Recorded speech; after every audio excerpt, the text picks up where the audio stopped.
ಕಳೆದ ವಿಧಾನಸಭಾ ಚುನಾವಣೆಯಲ್ಲಿ ಬಿಜೆಪಿ ಪಕ್ಷವನ್ನು ತೊರೆದು ಕಾಂಗ್ರೆಸ್ ಸೇರ್ಪಡೆಯಾಗಿದ್ದಂತಹ ಅನೇಕ ನಾಯಕರನ್ನು ಮತ್ತೊಮ್ಮೆ ಬಿಜೆಪಿಗೆ ಸೇರ್ಪಡೆ ಮಾಡಿಕೊಳ್ತಕ್ಕಂಥ ಪ್ರಕ್ರಿಯೆಯಲ್ಲಿ ಇದೀಗ ಬಿಜೆಪಿಯ ರಾಷ್ಟ್ರದ ಮಟ್ಟದ ನಾಯಕರು ತಮ್ಮ ಸಂಪೂರ್ಣ ಗಮನವನ್ನು ಕರ್ನಾಟಕದ ಕಡೆಗೆ ಕೇಂದ್ರೀಕರಿಸಿರ್ತಕ್ಕಂಥ ಈ ಸಂದರ್ಭದಲ್ಲಿಯೇ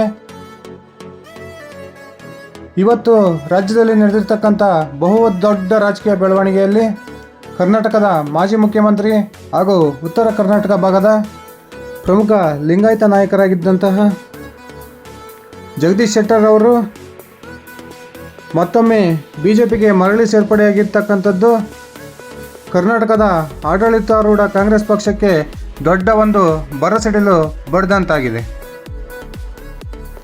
ಜಗದೀಶ್ ಶೆಟ್ಟರ್ ಬಿಜೆಪಿ ಸೇರ್ಪಡೆಯ ಬೆನ್ನಲ್ಲೇ ಇನ್ನೂ ಅನೇಕ ಉತ್ತರ ಕರ್ನಾಟಕ ಭಾಗದ ಪ್ರಮುಖ ನಾಯಕರು ಏನು ಕಳೆದ ವಿಧಾನಸಭಾ ಚುನಾವಣೆಯಲ್ಲಿ ಕಾಂಗ್ರೆಸ್ಗೆ ಸೇರ್ಪಡೆಯಾಗಿದ್ದರು ಆ ಎಲ್ಲ ನಾಯಕರನ್ನು ಕೂಡ ಮತ್ತೊಮ್ಮೆ ಬಿಜೆಪಿ ಮರಳಿ ತನ್ನ ಪಕ್ಷಕ್ಕೆ ಸೇರಿಸ್ಕೊಳ್ಳುತ್ತೆ ಅಂತಕ್ಕಂಥ ಚರ್ಚೆ ಇದೀಗ ರಾಜ್ಯದ ರಾಜಕೀಯ ವಲಯದಲ್ಲಿ ಅತ್ಯಂತ ಜೋರಾಗಿ ಕೇಳಿಬರ್ತಾ ಇದೆ. ಈಗಾಗಲೇ ಉತ್ತರ ಕರ್ನಾಟಕ ಭಾಗದ ಪ್ರಮುಖ ಮಾಜಿ ಬಿಜೆಪಿ ನಾಯಕರಾಗಿರ್ತಕ್ಕಂಥ ಗಂಗಾವತಿಯ ಶಾಸಕ ಬಳ್ಳಾರಿಯ ಗಣಿದಣಿ ಜನಾರ್ದನ್ ರೆಡ್ಡಿ ಅವರಿಗೆ ಬಿಜೆಪಿ ಗಾಳ ಹಾಕಿದೆ ಅಂತಕ್ಕಂಥ ಮಾತುಗಳು ಸಹ ಕೇಳಿಬರ್ತಾ ಇದ್ದಾವೆ. ಅದೇ ರೀತಿ ಮತ್ತೊಬ್ಬ ಉತ್ತರ ಕರ್ನಾಟಕದ ಪ್ರಭಾವಿ ಲಿಂಗಾಯತ ಮುಖಂಡ ಐಎನ್ ಚಿಕ್ಕನಗೌಡರಿಗೂ ಸಹ ಯಡಿಯೂರಪ್ಪನವರ ಮೂಲಕ ಬಿಜೆಪಿ ಗಾಳ ಹಾಕಿದೆ ಅಂತಕ್ಕಂಥ ಮಾತುಗಳು ಕೇಳಿಬರ್ತಾ ಇದ್ದಾವೆ. ಅದೇ ರೀತಿ ಇದೀಗ ಜಗದೀಶ್ ಶೆಟ್ಟರ್ ಅವರು ಬಿಜೆಪಿ ಸೇರ್ಪಡೆಯ ಬೆನ್ನಲ್ಲೇ ಉತ್ತರ ಕರ್ನಾಟಕ ಭಾಗದ ಬಹುದೊಡ್ಡ ಬಿಜೆಪಿಯ ಮಾಜಿ ನಾಯಕ ಕರ್ನಾಟಕ ರಾಜ್ಯದ ಮಾಜಿ ಉಪಮುಖ್ಯಮಂತ್ರಿಯೂ ಆಗಿರ್ತಕ್ಕಂಥ ಲಕ್ಷ್ಮಣ್ ಸವದಿ ಅವರಿಗೂ ಕೂಡ ಬಿಜೆಪಿ ಆಪರೇಷನನ್ನು ಮಾಡ್ತಾ ಇದೆ ಅಂತಕ್ಕಂಥ ಮಾತುಗಳು ರಾಜ್ಯದ ರಾಜಕೀಯ ವಲಯದಲ್ಲಿ ಅತ್ಯಂತ ಜೋರಾಗಿ ಕೇಳಿಬರ್ತಾ ಇದ್ದಾವೆ. ಬಿಜೆಪಿ ನಾಯಕರ ಈ ಆಪರೇಷನ್ ಕಮಲದ ನಡೆಯಿಂದ ತೀವ್ರ ದಿಗ್ಭ್ರಮೆಗೆ ಒಳಗಾಗಿರ್ತಕ್ಕಂಥ ಕರ್ನಾಟಕ ಸರ್ಕಾರದ ಮುಖ್ಯಮಂತ್ರಿಗಳು ಹಾಗೂ ಉಪಮುಖ್ಯಮಂತ್ರಿಗಳು ಆಗಿರ್ತಕ್ಕಂಥ ಸಿದ್ದರಾಮಯ್ಯ ಹಾಗೂ ಡಿ.ಕೆ. ಶಿವಕುಮಾರ್ ಅವರು ಇದೀಗ ಕಾಂಗ್ರೆಸ್ಗೆ ಸೇರ್ಪಡೆಯಾಗಿದ್ದಂತಹ ನಾಯಕರನ್ನು ಪಕ್ಷದಿಂದ ಬಿಟ್ಕೊಡಬಾರ್ದು ಅಂತಕ್ಕಂಥ ಒಂದು ತೀರ್ಮಾನಕ್ಕೆ ಬಂದು ಲಕ್ಷ್ಮಣ್ ಸವದಿ ಅವರಿಗೆ ದೊಡ್ಡದೊಂದು ಆಫರನ್ನು ಕೊಟ್ಟಿದ್ದಾರೆ ಅಂತಕ್ಕಂಥ ಮಾಹಿತಿ ಇದೀಗ ರಾಜ್ಯದ ಕಾಂಗ್ರೆಸ್ ಮೂಲಗಳಿಂದ ಲಭ್ಯವಾಗ್ತಾ ಇದೆ. ಬನ್ನಿ ಸ್ನೇಹಿತರೆ, ರಾಜ್ಯದ ಕಾಂಗ್ರೆಸ್ನ ಪ್ರಮುಖರು ಲಕ್ಷ್ಮಣ್ ಸವದಿ ಅವರಿಗೆ ಕೊಟ್ಟಿರ್ತಕ್ಕಂಥ ಬಿಗ್ ಆಫರ್ ಆದರೂ ಏನು, ಈ ಆಫರನ್ನು ಲಕ್ಷ್ಮಣ್ ಸವದಿ ಅವರು ಒಪ್ಕೊಂಡು ಕಾಂಗ್ರೆಸ್ ಪಕ್ಷದಲ್ಲಿಯೇ ಮುಂದುವರಿತಾರ ಅಥವಾ ಮರಳಿ ತನ್ನ ಮಾತೃಪಕ್ಷಕ್ಕೆ ವಾಪಸ್ ಆಗ್ತಾರ ತಿಳ್ಕೊಂಡು ಬರೋಣ. ಅದಕ್ಕಿಂತ ಮುಂಚೆ ನೀವಿನ್ನು ನನ್ನ ಯೂಟ್ಯೂಬ್ ಚಾನಲ್ಗೆ ಸಬ್ಸ್ಕ್ರೈಬ್ ಆಗಿಲ್ಲ ಅಂದರೆ ದಯವಿಟ್ಟು ಈಗಲೇ ಇಟ್ಗೆ ಹೇಮಂತ್ ಯೂಟ್ಯೂಬ್ ಚಾನಲನ್ನು ಸಬ್ಸ್ಕ್ರೈಬ್ ಮಾಡಿಕೊಂಡು ಬೆಲ್ ಬಟನನ್ನು ಕ್ಲಿಕ್ ಮಾಡಿ. ಅದೇ ರೀತಿ ನಾನು ಕೊಡ್ತಕ್ಕಂಥ ಮಾಹಿತಿ ನಿಮ್ಗೆ ಇಷ್ಟ ಆಗಿದ್ದರೆ ದಯವಿಟ್ಟು ಈ ವಿಡಿಯೋಗೆ ಲೈಕ್ ಮಾಡಿ, ಶೇರ್ ಮಾಡಿ, ಕಮೆಂಟ್ ಮಾಡಿ.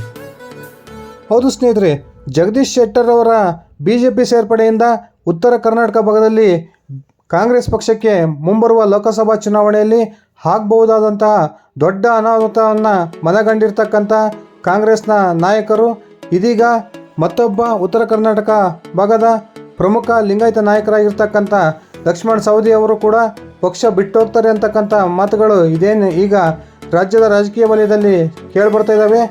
ಆ ಒಂದು ಲಕ್ಷ್ಮಣ್ ಸವದಿ ಅವರು ಪಕ್ಷವನ್ನು ತೊರೆಯೋದನ್ನು ತಡೆ ಹಿಡಿಯೋದಕ್ಕೋಸ್ಕರ ಇದೀಗ ಲಕ್ಷ್ಮಣ್ ಸವದಿ ಅವರಿಗೆ ರಾಜ್ಯದ ಕಾಂಗ್ರೆಸ್ ನಾಯಕರು ದೊಡ್ಡ ಒಂದು ಆಫರನ್ನು ನೀಡುವುದರ ಮೂಲಕ ಲಕ್ಷ್ಮಣ್ ಸವದಿ ಅವರನ್ನು ಕಾಂಗ್ರೆಸ್ ಪಕ್ಷದಲ್ಲಿಯೇ ಹಿಡಿದಿಟ್ಕೊಳ್ತಕ್ಕಂಥ ಪ್ರಯತ್ನಕ್ಕೆ ಮುಂದಾಗಿದ್ದಾರೆ. ಹೌದು ಸ್ನೇಹಿತರೆ, ಕಳೆದ ವಿಧಾನಸಭಾ ಚುನಾವಣೆಯಲ್ಲಿ ಮಹೇಶ್ ಕುಮಟಳ್ಳಿ ಅವರ ವಿರುದ್ಧ ಸುಮಾರು 70,000ಕ್ಕೂ ಹೆಚ್ಚು ಮತಗಳಿಂದ ಏನು ವಿಧಾನಸಭೆಯ ಚುನಾವಣೆಯನ್ನು ಗೆದ್ದಿದ್ದಂತಹ ಲಕ್ಷ್ಮಣ್ ಸವದಿ ಅವರಿಗೆ ಇದುವರೆಗೂ ಕೂಡ ಕರ್ನಾಟಕ ಸರ್ಕಾರದಲ್ಲಿ ಕಾಂಗ್ರೆಸ್ನ ಪಕ್ಷದಲ್ಲಿ ಯಾವುದೇ ರೀತಿಯ ಒಂದು ಸ್ಥಾನಮಾನವನ್ನು ಕೊಟ್ಟಿರಲಿಲ್ಲ.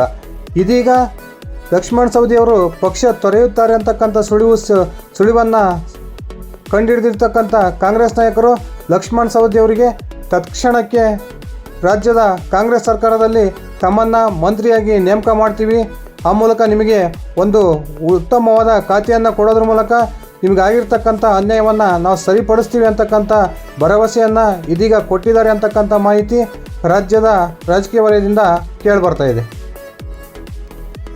ರಾಜ್ಯದ ಉಪಮುಖ್ಯಮಂತ್ರಿಯಾಗಿ ಆಡಳಿತವನ್ನು ನಡೆಸಿರ್ತಕ್ಕಂಥ ಲಕ್ಷ್ಮಣ್ ಸವದಿ ಅವರನ್ನು ಇದೀಗ ಕಾಂಗ್ರೆಸ್ ಸೇರ್ಪಡೆಯಾದ ನಂತರ ಒಂದು ರೀತಿಯಲ್ಲಿ ಕಾಂಗ್ರೆಸ್ ಪಕ್ಷ ಮೂಲೆ ಗುಂಪು ಮಾಡಿತ್ತು ಅಂತಲೇ ಹೇಳ್ಬೋದು.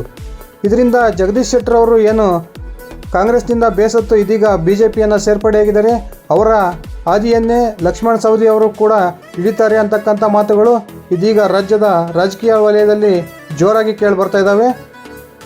ಈ ನಿಟ್ಟಿನಲ್ಲಿ ಲಕ್ಷ್ಮಣ್ ಸವದಿ ಅವರನ್ನು ಪಕ್ಷದಲ್ಲಿ ಉಳಿಸಿಕೊಳ್ಳಬೇಕು ಅಂತಕ್ಕಂಥ ತೀರ್ಮಾನಕ್ಕೆ ಬಂದಿರುವ AICCಯ ಪ್ರಮುಖರು ಹಾಗೂ ರಾಜ್ಯ ಕಾಂಗ್ರೆಸ್ನ ನಾಯಕರು ಇದೀಗ ಲಕ್ಷ್ಮಣ್ ಸವದಿ ಅವರಿಗೆ ರಾಜ್ಯ ಸಚಿವ ಸಂಪುಟದಲ್ಲಿ ತತ್ಕ್ಷಣಕ್ಕೆ ಮಂತ್ರಿ ಸ್ಥಾನದ ಭರವಸೆಯನ್ನು ನೀಡೋದ್ರ ಮೂಲಕ ಲಕ್ಷ್ಮಣ್ ಸವದಿ ಅವರನ್ನು ಪಕ್ಷದಲ್ಲಿ ಉಳಿಸ್ಕೊಳ್ತಕ್ಕಂಥ ದೊಡ್ಡ ಪ್ರಯತ್ನಕ್ಕೆ ಇದೀಗ ಕೈ ಹಾಕಿದ್ದಾರೆ ಅಂತಕ್ಕಂಥ ಮಾಹಿತಿಗಳು ಲಭ್ಯವಾಗಿದ್ದಾವೆ ಸ್ನೇಹಿತರೆ. ಕಾಂಗ್ರೆಸ್ ಕೊಟ್ಟಿರ್ತಕ್ಕಂಥ ಈ ಆಫರನ್ನು ಲಕ್ಷ್ಮಣ್ ಸವದಿ ಅವರು ಒಪ್ಕೊಂಡು ರಾಜ್ಯ ಸರ್ಕಾರದಲ್ಲಿ ಮಂತ್ರಿ ಸ್ಥಾನವನ್ನು ಅಲಂಕರಿಸಿ ಕಾಂಗ್ರೆಸ್ನಲ್ಲಿಯೇ ಮುಂದುವರಿತಾರ ಅಥವಾ ತನ್ನ ಆತ್ಮೀಯ ಗೆಳೆಯ ಜಗದೀಶ್ ಶೆಟ್ಟರ್ ಅವರ ಹಾದಿಯನ್ನು ಹಿಡಿಯೋದ್ರ ಮೂಲಕ ಮತ್ತೊಮ್ಮೆ ತನ್ನ ಮಾತೃಪಕ್ಷ BJPಗೆ ವಾಪಸ್ ಆಗ್ತಾರ? ಇದೆಲ್ಲ ಪ್ರಶ್ನೆಗಳಿಗೆ ಇನ್ನೆರಡು ಮೂರು ದಿನಗಳಲ್ಲಿ ಸ್ಪಷ್ಟವಾದ ಉತ್ತರ ಸಿಗೋದಿದೆ ಸ್ನೇಹಿತರೆ.